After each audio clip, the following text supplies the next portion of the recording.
अस्सलाम वालेकुम दोस्तों, उम्मीद है आप सब खैरियत से होंगे। तो आज हम आप लोगों के सामने हाज़िर हुए हैं तो एक मखसूस टॉपिक के साथ।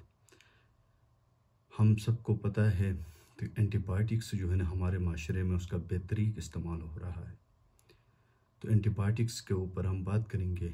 तो 18 से 24 नवंबर इस हफ़्ते, जो पिछले गया हफ्ता है, उसमें एक वीक मनाया जाता है एंटी माइक्रोबियल रेजिस्टेंस के नाम से। तो उसके ऊपर हम बात करेंगे। हमारे माशरे में, हमारे इलाके में, हमारे यहाँ जो है बेहतरीन जो है ना एंटीबायोटिक्स का इस्तेमाल हो रहा है। बेशुमार एंटीबायोटिक्स का, हाई एंटीबायोटिक्स का इस्तेमाल हो रहा है। उसके नुकसानात में यह है कि एंटी माइक्रोबियल रेजिस्टेंस जो है ना, इन माइक्रोबियल जो माइक्रोब्स हैं जिनके खिलाफ ये एंटीबायोटिक्स इस्तेमाल हो रहे हैं, उनके अंदर इसकी वजह से बेहतरीन इस्तेमाल होने की वजह से रेजिस्टेंस डेवलप हो रही है, जो कि हमारे लिए नुकसानदेह है, हमारे आने वाले नस्लों के लिए जो है ना वो नुकसानदेह है। उसके ऊपर हम बात करेंगे। बेशुमार एंटीबायोटिक्स हैं, लेकिन उनके ऊपर, उनमें से एक जो है ना, हम ऑगमेंटिन के ऊपर हम बात करेंगे। तो ये है हमारे यहाँ इस्तेमाल होने वाली एक आम एंटीबायोटिक ऑगमेंटिन, जो मेरी नज़र में मेडिकल साइंस का एक खूबसूरत जुगाड़ है। ऑगमेंटिन की गोली में एमोक्सिसिलिन नाम की एंटीबायोटिक होती है और सब एंटीबायोटिक की तरह ये भी बैक्टीरियल इन्फेक्शन को कंट्रोल करती है। एमोक्सिसिलिन का ताल्लुक एंटीबायोटिक्स के सबसे बड़े ग्रुप बेटा लैक्टम एंटीबायोटिक्स से है। ये सारे एंटीबायोटिक्स बैक्टीरिया की सेल वॉल पर हमला करके बैक्टीरिया को ख़त्म करती है। लेकिन बैक्टीरिया भी बड़ा चालाक है, थोड़ा सा नहीं है, बहुत ज़्यादा चालाक है। उसने इतने सारे एंटीबायोटिक्स का एक ही इलाज निकाला है। कुछ बैक्टीरिया या ऐसा एंजाइम बेटा लैक्टेमेस जिसे कहते हैं बनाने लगे हैं, जो इन एंटीबायोटिक्स को नकारा कर देता है। यानी जो एंटीबायोटिक्स बैक्टीरिया को तोड़ने आए, बैक्टीरिया ने उन्हें ही तोड़ दिया है।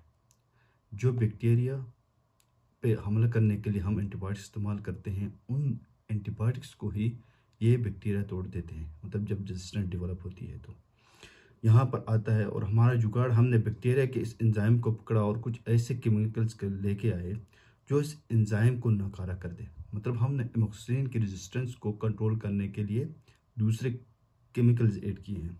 ऐसा ही एक केमिकल क्लेवुलिनिक एसिड है, जो बैक्टीरिया के एंटीबायोटिक्स नकारा करने वाले एंजाइम को ही नकारा कर देता है। तो हमने एमोक्सिसिलिन को इस क्लेवुलिनिक एसिड के साथ मिला दिया और यूं बन गई हमारी ऑगमेंटिन। यानी पहले हमने बैक्टीरिया को ख़त्म करने के लिए एंटीबायोटिक्स बनाई, तो बैक्टीरिया ने उसके जवाब में एंजाइम बना लिया, तो हमने उसका बंदोबस्त भी कर लिया, उसके क्लेवुलिनिक एसिड ऐड कर लिया उसमें। इसी तरह हमारे पास मुख्तलिफ एंटीबायोटिक्स और केमिकल की जोड़ियाँ और दो मुख्तलिफ एंटीबायोटिक्स के कम्बिनेशन मौजूद हैं। लेकिन क्या इस तरह हमने बैक्टीरिया को कंट्रोल कर लिया या ख़त्म कर लिया? नहीं, बिल्कुल भी नहीं। वक्ती तौर पर तो हाँ, लेकिन लगता है बैक्टीरिया भी फिर से बाजी बदल देगा। बल्कि ऐसे बैक्टीरिया भी मौजूद हैं जो तकरीबन सब एंटीबायोटिक्स को फेल कर चुके हैं। बहुत से बैक्टीरिया ऐसे हैं जिनके अंदर बैक्टीरियल रेजिस्टेंस डेवलप हो चुकी है, एंटी माइक्रोबियल रेजिस्टेंस डेवलप हो चुकी है। अब वो दवाइयाँ असर ही नहीं कर रही हैं जो हम उनके लिए देते हैं उनके कंट्रोल करने के लिए, क्योंकि उनका बेजा इस्तेमाल हुआ है, बेदरीक इस्तेमाल हुआ है। हमारे पाकिस्तान में सरकारी रिपोर्ट्स बताती हैं कि किस तरह इंसान और जानवरों में एंटीबायोटिक्स का बेदरीक इस्तेमाल हो रहा है, जो बहुत ख़तरनाक है।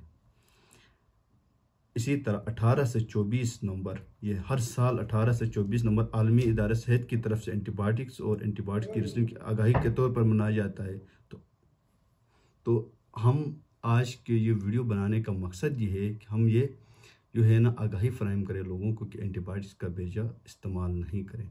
ये हमारे लिए वबाल जान बन जाएगा, हमारे आने वाली नस्लों के लिए ये वबाल जान बन जाएगा। देखने के लिए शुक्रिया।